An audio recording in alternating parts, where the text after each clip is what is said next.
सुप्रभात बच्चों। पिछली कक्षा में हम पढ़ रहे थे नन्ही बूंदें।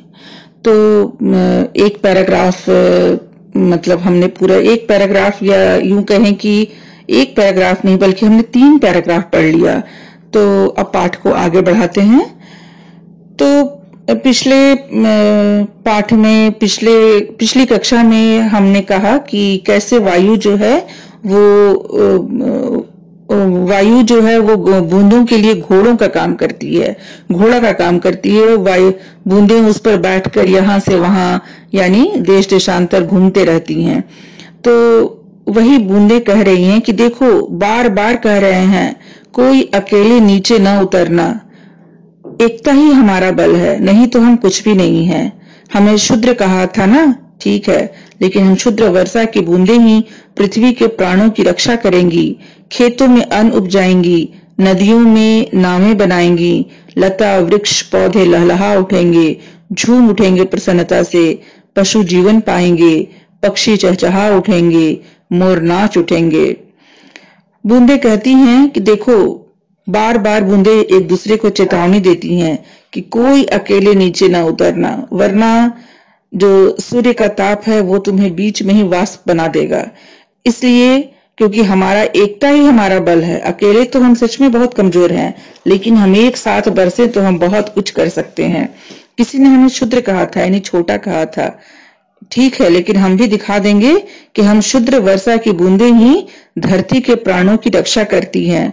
खेतों में हम एक साथ बरसते हैं तो अन्न उपजता है, नदियों में नावें चलती हैं, वृक्ष पौधे हमसे ही लहलहा उठती हैं, और सभी पशु पक्षी प्रसन्नता से झूम उठते हैं, पशु जीवन पाते हैं, पक्षी मोर सब हमें देखकर ही नाच उठते हैं। आओ पूरे आकाश को घेर लें, नीचे उतरें, हम हंसती नाचती पृथ्वी पर उतरें। बहन बिजली रानी तुम भी आओ, तुम वज्र हो, तुम गरजो, इस उत्सव में तुम्हारे अतिरिक्त सुंदर वाद्य क्या हो सकता है। तुम तो पृथ्वी तल पर गिरो, किंतु केवल घमंडी मस्तक पर ही गिरना, परोपकारी क्षुद्र अन्न के दानों पर मत गिरना। हम उनकी रक्षा करने जाती हैं, क्षुद्र से कुछ न कहना, हम क्षुद्र हैं, क्षुद्र के लिए हमारे हृदय में बड़ी दया है। तो बूंदें आपस में कहती हैं कि चलो पूरे आकाश को हम घेर लेते हैं, यानी पूरे आकाश में हम छा जाते हैं और फिर एक साथ नीचे उतरते हैं, और हम हंसते गाते यानी शोर करते हुए हम पृथ्वी पर उतरे।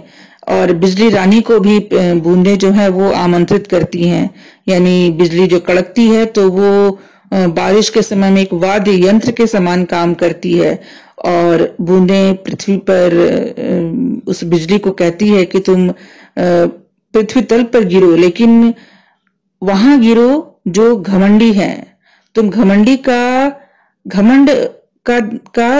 मर्दन करो, परोपकारी अन्न के दानों पर मत गिरना, क्योंकि अन्न का दाना भी एक दाना बहुत कमजोर होता है। अन्न का दाना भी सामूहिकता में ही उसका बल है, एक एक दाना मिलकर ही क्विंटल और टन में बदल जाते हैं। तो परोपकारी शुद्ध अन्न के दानों पर मत गिरना। बूंदे कहती हैं कि अन्न के दाने परोपकारी हैं, लोगों का पेट भरते हैं, इसलिए उनके ऊपर मत गिरना। हम उन दानों की रक्षा करने ही धरती पर जाती हैं, वो क्षुद्र हैं, छोटी हैं, उनसे कुछ मत कहना, और हम भी क्षुद्र हैं, इसलिए क्षुद्रों के लिए हमारे हृदय में बड़ी ही दया की भाव है। देखो, हमें देखकर पृथ्वी पर किसान कितने प्रसन्न नजर आ रहे हैं, पेड़ झूम झूम कर प्रणाम कर रहे हैं, लड़के भीग रहे हैं। अरे देखो, वह महिला आमरस लेकर भीतर भागी जा रही है, आमरस हमें भी चखा दो, टुकड़े रख जाओ ना, हम पिएंगे। अच्छा नहीं दोगी, भिगो दो इसके कपड़े। बूंदे कहती हैं कि देखो, हमें देखकर किसान कितने खुश हो गए, क्योंकि किसान का जीविका का उपार्जन ही खेती से होता है, कृषि से होता है, अन्न उपजाकर ही होता है। तो जब तक बारिश नहीं होगी खेती भी नहीं होगी, इसलिए किसान बहुत प्रसन्न नजर आ रहे हैं। पेड़ों को भी जीवन उन बूंदों के जल से ही मिलता है। तो पेड़ भी झूम झूम कर जैसे हमारा स्वागत कर रहे हैं, हमें प्रणाम कर रहे हैं, लड़के भीग रहे हैं, और वो महिला देखो कैसे आमरस लेकर भागी जा रही है। बूंदे कहती हैं कि आमरस जरा हमें भी चखा दो, टुकड़े रख जाओ, हम पिएंगे। लेकिन वो महिला नहीं दोगी, कहती है नहीं दोगी तो अच्छा मस्ती करती है उसके साथ, नहीं देगी तो इसके कपड़े भिगो दो। हमारा बल देखो, बूंदे अब अपना बल दिखाती हैं। हमारा बल देखो, पर्वत, जंगल, घर द्वार, खेत सबको धोकर हम एक नई हरी भरी पृथ्वी की रचना कर देंगी। धूल मिट्टी धोकर सबको स्वच्छ कर देंगी। धानी चुनरिया उड़ाकर धरती की गोद भर देंगी। फिर भी हम शूद्र हैं, क्या अब भी कहोगे कि हम तुच्छ हैं?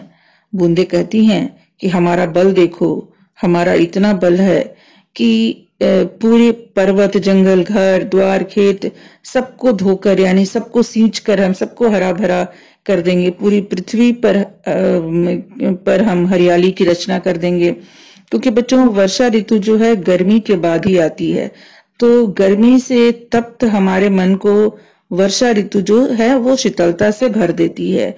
धूल मिट्टी जो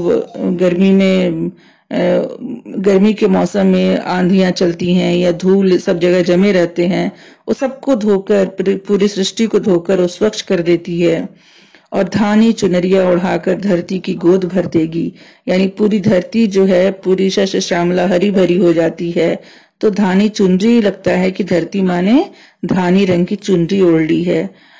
बूंदे कहती हैं कि इतना हम परोपकारी हैं, इतना करते हैं, फिर भी हमें क्षुद्र कहा जाता है। क्या तुम अभी भी हमें क्षुद्र कहोगे?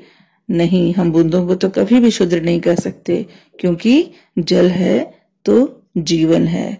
तो बच्चों इस तरह से ये पाठ भी हमारा समाप्त होता है। एक और वीडियो मैं बनाऊंगी जिसमें कि इसके प्रश्न उत्तर के बारे में चर्चा करूंगी। तब तक के लिए धन्यवाद।